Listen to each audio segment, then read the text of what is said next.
3 September সাংবাদিকদের সাথে মত বিনিময় সভায় একটা ঘোষণা এসেছে, সেটা হচ্ছে আপনাদের আমির ডাক্তার শফিকুর রহমান উনি যেটা ঘোষণা করেছেন সেটা হচ্ছে কারো উপর প্রতিশোধ না। তিনি আরো বলেন, গত 15 বছর আওয়ামী লীগ সরকার বহু গুম খুন করেছে, মিথ্যে বিচার করে জামাতের 11 শীর্ষ নেতাকে হত্যা করেছে। সাংবাদিকেরা জাতির বিবেক হওয়া সত্ত্বেও 15 বছর কাজ করতে পারেনি, তাদের হত্যা গ্রেপ্তারের নামে নিপীড়ন করে মুখে তালা লাগিয়ে রাখা হয়েছিল। কিন্তু এরপরও আপনাদের জামাতের আমির যেটা বলেছেন সেটা হচ্ছে জামাত ইসলামের উপর যে নিপীড়ন করা হয়েছে সেই জন্য কারো প্রতি কোনো প্রতিশোধ নেওয়া হবে না বলে আশ্বস্ত করেছেন জামাতের আমির। তার মানে 15 বছর আপনারা স্বীকার করেছেন যে এই ধরনের অনিয়মগুলো হয়েছে এবং তারপরে জামাতের আমির সেটা বলেছে। ঠিক একই মুখে জামাতের আমিরের একই অঙ্গে আরেকটা রূপ আমরা দেখতে পাচ্ছি, সেটা হচ্ছে 13 অক্টোবর 2024 জামাতের রুকন সম্মেলনে এক বক্তব্যে জুলাই আগস্ট গণহত্যার বিচার সবার আগে শুনতে হবে বলে দাবি জানিয়েছেন জামাতের ইসলামের আমির ডাক্তার শফিকুর রহমান। 3 সেপ্টেম্বর ঠিক ঠিক আমরা শেষ করি। আমরা 3 সেপ্টেম্বর এবং 13 অক্টোবর দুই জায়গায় দুই কথা, জনগণ কোনটা বিশ্বাস করবে, সমর্থক কোনটা বিশ্বাস করবে? জি, এখানে উনি আমিরে জামাত যে কথাটি বলেছেন তিনি সঠিকই বলেছেন। তিনি আপনি দুইটা বক্তব্য এনেছেন। উনি বক্তব্য যেটা দিয়েছেন যে বিগত আওয়ামী লীগ সরকারের আমলে সবচেয়ে বেশি জুলুমের শিকার হয়েছে বাংলাদেশ জামাত ইসলামী। তার 11 জন শীর্ষ নেতাকে বিনা অপরাধে ফাঁসি দেওয়া হয়েছে, যার প্রমাণ সর্বোচ্চ আদালত এটিএম আজহারকে মুক্তি দেওয়ার মাধ্যমে সেটা প্রমাণিত হয়েছে। তাদের বিরুদ্ধে যে অভিযোগগুলো করেছিল সেই অভিযোগগুলো ছিল বায়বীয়।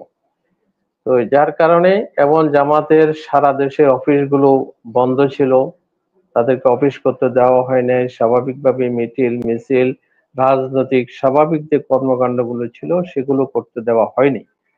তো যার কারণে জামাতের আমির বলেছেন যে আমরা দলগতভাবে যে আমরা প্রতিশোধ আমরা নেব না। আমির জামাতের এই বক্তব্য যথার্থ ছিল।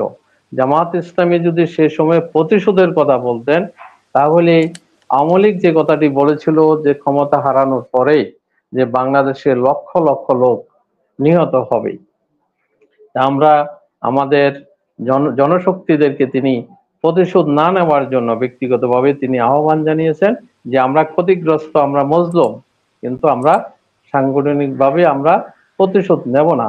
তবে যিনি ক্ষতিগ্রস্ত হয়েছেন, যিনি জুলুমের শিকার হয়েছেন, তিনি যদি আইনগত সহযোগিতা চান তাহলে আইনগত সহযোগিতা দেওয়া হবে, সেখানে সর্বোচ্চ তাদেরকে সহযোগিতা দেওয়া হবে বিচারের ক্ষেত্রে।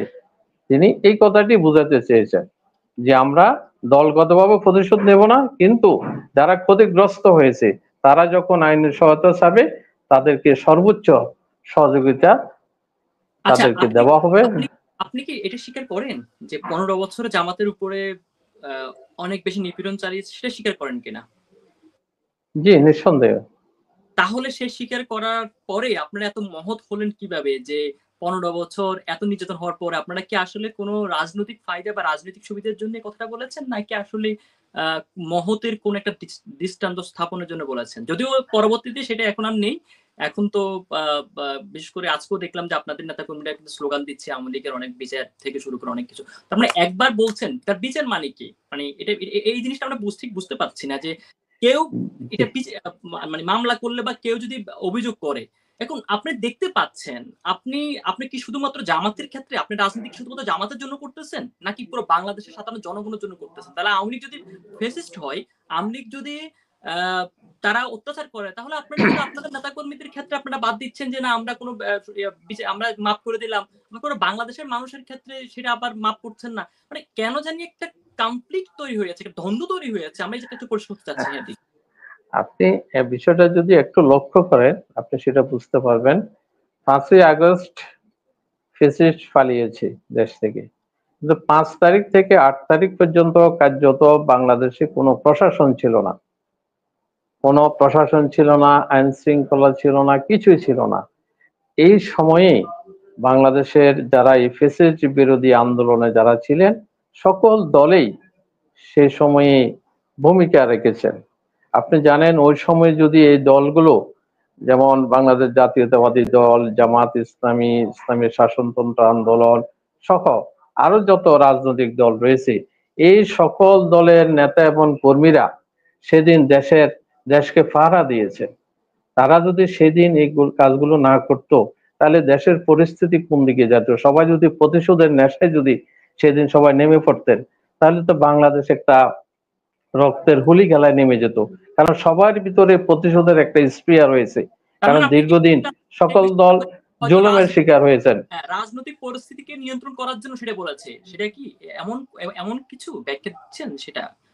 জি, পরিস্থিতিকে তো নিয়ন্ত্রণ করা প্রয়োজন, কারণ দেশের ফ্যাসিস্ট চলে গেছে, এর পরবর্তী বাংলাদেশ হচ্ছে আমাদের 18 কোটি মানুষের বাংলাদেশ।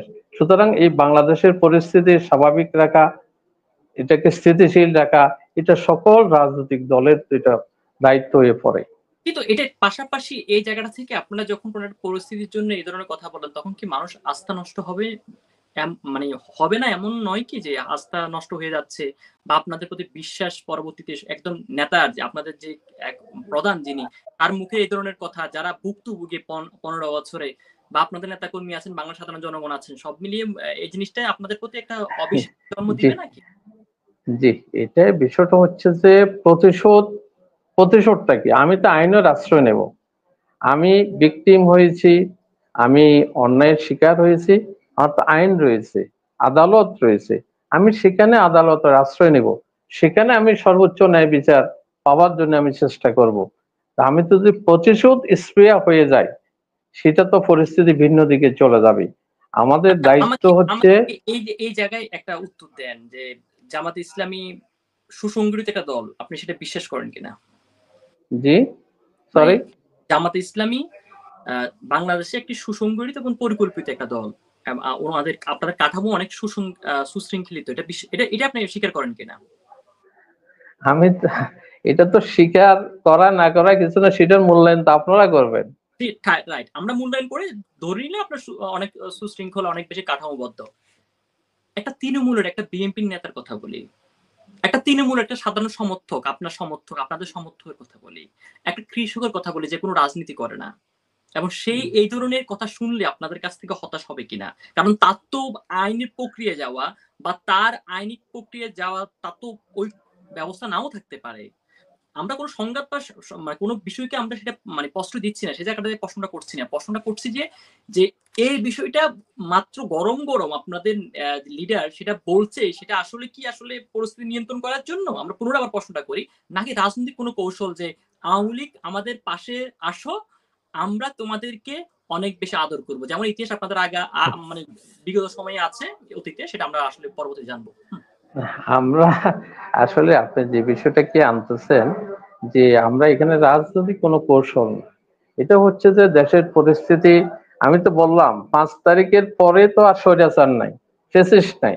5 তারিখের পরেই আমরা যারা রাজনৈতিক দলগুলো রয়েছে, যারা আন্দোলন করেছে বিগত 15 বছরে, সুতরাং দেশের স্থিতিশীলতা, দেশের শান্তি বজায় রাখা, এটা তো এই দলগুলোর উপরে বর্তায়।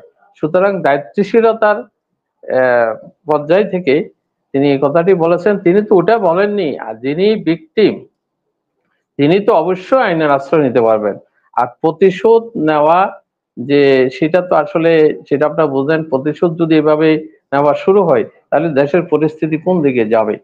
এই জন্য আইনের আশ্রয় নিতে হবে। আইন তার নিজস্ব তাহলে গতিতে চলবে তাহলে এবং আপনাদের যে আইনের নেতা প্রতিকার কর্মীরা তিনি আছে, পাবেন।